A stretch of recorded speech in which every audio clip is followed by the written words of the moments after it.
Zaključna beseda je sigurno najbolj napeta. Ne?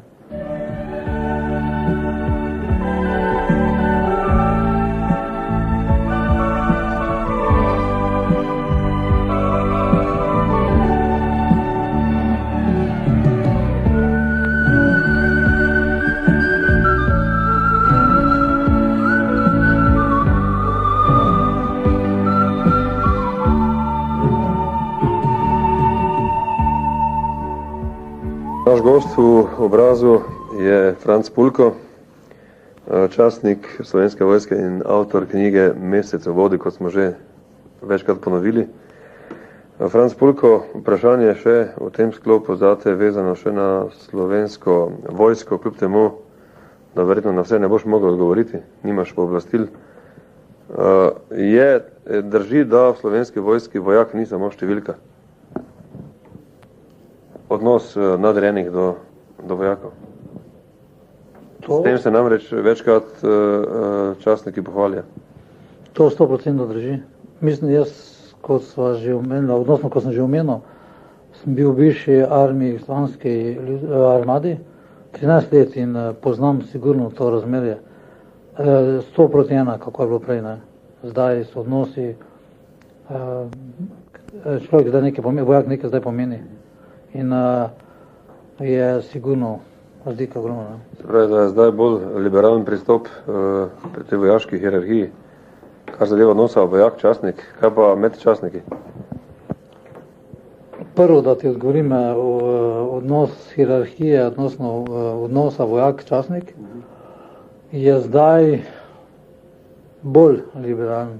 Če ravno mogoče, včasih je že malo skoraj ja preveč. Odnosi med častniki so pa zdaj, lahko rečem, bolj pristni. To nam pa v nekaterih momentih škoduje, ne? Ker vse armade sveta poznajo hierarhijo in subordinacijo. Časijo pri nas je že malo vprašljivo. No, predvsej polemičnih tonov je zdaj ravno okrog slovenske vojne za osamosvojitev, tisti nekaj dni in polemiki, kdo je odločil vojno ali res samo nekaj ljudi, tisti, ki so znali spretno v javnosti prikazovati, ali je res bil takšen nered, bolj ko gremo navzdol po hierarhiji, panika in podobno. Ne? Kakšni so tvoji spomini in tvoja udeležba v slovenski vojni? Si bil na kakih ključnih takrat položajih in si lahko bistveno vplival ali si bil, lahko rečemo, nekje spodaj? Veš kaj, Bran, to so vprašanja, ki so nacionalna zadeva. Jaz pri sami tej naši osamosvojitveni akciji stvari sem bil od samega začetka, lahko rečem, tam od avgusta 90. leta. Potem sem bil v 77. učnem centru v Pekrah in kot je poznano, je center bil v Kočevski reki in od tam sem potem bil vključen v nekatere bojne akcije.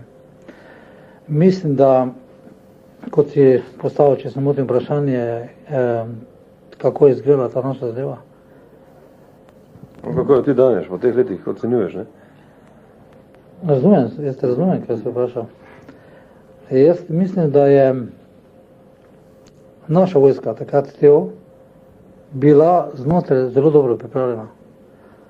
Ker strani konflikti z bivšo armijo niso nastali preko noči, čeprav tisti incident v Pekrah je vojska inscenirala zato, da bi prišlo do obračuna in po njihovem do eliminacije paravojaške zadeve, kot so oni imenovali.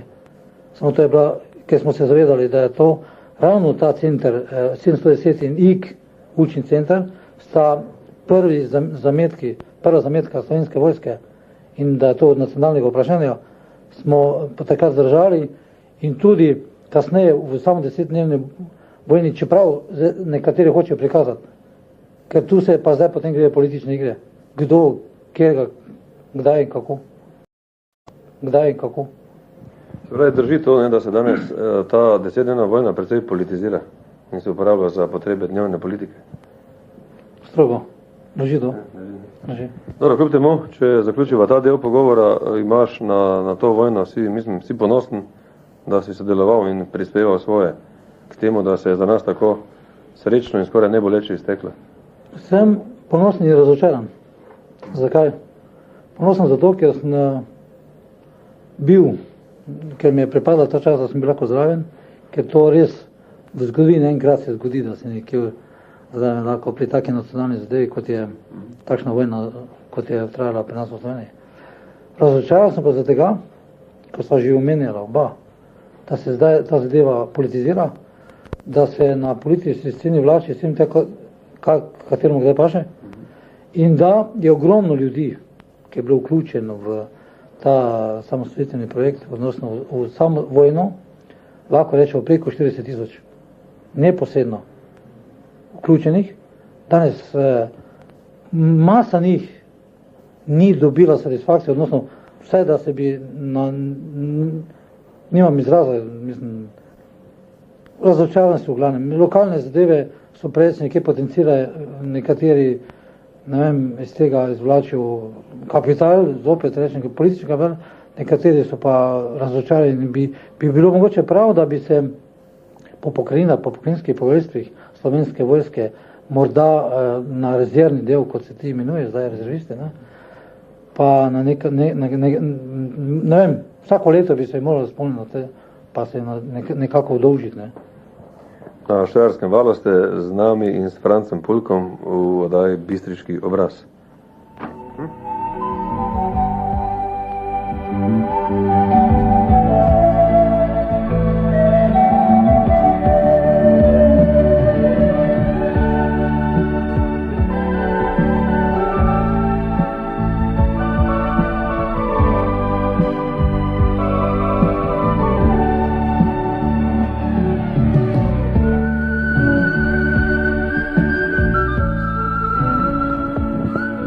Franc Pulko in oddaja Bistriški obraz. Ali je lahko, Franc, oziroma drugače bomo vprašali, ali si član kakšne stranke kot častnik Slovenske vojske? Ne, nisem. Zdaj pa, Bojan, vprašam jaz tebe. Kdo je vojak?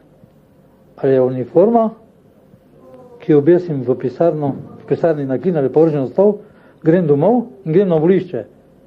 Kdo je zdaj vojak? Uniforma ali jaz? No, jaz bi drugače vprašal, je lahko novinar član stranke po tvojem? Ja, lahko je. In je lahko hkrati pristaš neke ideje, pa objektivno opravlja svojo nalogo? Veš kaj, zdaj jaz kodeksa novinarjih toliko ne poznam, čeprav imam izkušnje takšne, ne? Zelo pozitivne imam iz Pekera. Pekerski dogodki so novinari, lahko rečem, po slovensko rešili mi jajca. No, če drugače postavim uvodno vprašanje, velja načelo, da v Slovenski vojski naj ne bi bili častniki v kakršnikoli stranki? Ali ker vemo, da so, ne? Ne načelo, to je v zakonu. Pripadnik Slovenske vojske ne sme biti vključen v nekakšno stranko, ki je v Sloveniji. Ja, samo, če se spomnimo na nekaj let nazaj, temu ni tako, ne? Je bilo ravno obratno, da so zelo bili pripadniki vojske na vodilnih funkcijah v strankah. Jaz osebno poznam, lahko rečem, od vrha pa do najnižjega, če hočeš, počasnika. Ne poznam takšnega primera, da bi kdo bil. Če pa ti misliš obrambno ministrstvo, to je pa drugo. Mi dva morava ločiti, kaj je politika, kaj je diplomatska dejavnost Slovenske vojske, odnosno kaj je ta aparat, odnosno mi rečemo vrh, ki vodi, generalštab, ki ga zdaj, ki poveljuje za Slovensko vojsko. Obrambni minister, če hočeš ti na Janeza. Vem jaz, kaj... No, razumljivo, ampak namen je bil vprašanja izprašati vest človeka, ki pač opravlja neko funkcijo v vojski, obenem pa je moč tudi politično, bolj liberalno, levo, desno smerjen. Pa tega ne sme početi. Ja, noter vojašnice ne. Noter vojašnice, ker tudi sam program, učni program je tako naravnan, da ne politizira. in da ne usmerja vojakov, da ne politizira in da ne usmerja vojakov, odnosno zaposlenih, bilo v katero smo levo ali desno, sredinsko, tako naprej. Poznavate struje, ne? Dobro, zdaj, če še eno zanimivo vprašanje, ali imaš zaradi svojega pristopa, miselnosti, ali pa mogoče vpletenosti v dogodke v preteklosti kakšne težave zdaj še v slovenski vojski? Lahko na to sploh odgovoriš? Lahko odgovorim, da je imel neke posebne težave, ravno nimam, nisem pa sigurno zaradi moje osebnosti, kakšen sem, nimam neke pozicije, da bi rekel, razumeš, da sem, ne vem. Dobro, kaj bi sebe ocenil kot revolucionarja, kot konfliktno osebo, kot eksplozivnega človeka? Ne, vse te kvalifikacije, ki si izrekel, ne, za eno se ne mogo odločiti. Revolucionarji, veš, kak je z njimi, ne. Od revolucionarjev, ki smo bili, koliko še nas je ostalo, pa še kak dolgo bom jaz, ne vem, konfliktna oseba, jaz mislim, da je to če lahko se tako izrazim, pozitivno človek, ker to obrambni mehanizem deluje, ne. Zdaj, koliko si preveč konfliktne, potem je sporna stvar, ne. Ne vem, kar vedno je. No, če Franc Pulko počasi zaključiva pomenek na Štajerskem valu, o tvojem poklicu, o pisanju knjig, verjetno imaš še veliko idej v glavi, o čemer bi še rad napisal kakšno knjigo? Vedeti je to dobro vprašanje, ker ravno vsi ti odzivi mogoče tudi pripomoglo to, ker si ti, koliko me poznamo v Panorami, dal en naslov Znemiren in tako naprej in tako dalje, da se pripravim za pisanje druge knjige, kjer bom pa se bolj lotil za stvari lokalnih in bom šel, koliko bom uspel od Mure do morja, vsaj poskusil bom, koliko bo finančno. No, treba namreč vedeti, da vse, kar je žgečkljivega, je tudi bolj brano, ne? Žgečkljivega. Sigurno, ker mislim, dosti žalostno je to ravno, da ta literatura gre toliko v promet, kar nam kvari duha. Mi se zavedamo, Slovenci, posebno, ker smo mali narod, bi morali brati zadeve, ki nam širijo poglede polja, naša miselna, mi pa se obadamo s takimi zadevami, kdo je pred 50 leti koga pobil, kdo je zdaj zmagal v tej vojni, kdo bo zmagal in tako naprej. Mi se bi morali res kulturno obrniti pravi kulturi, v sami politiki, pa bolj gospodarstvo in ekonomije, ne. To je rešitev takega naroda, kot smo mi. To je Franc Pulko na Štajerskem valu z njegovim izpraševalcem Bojanom Simičem.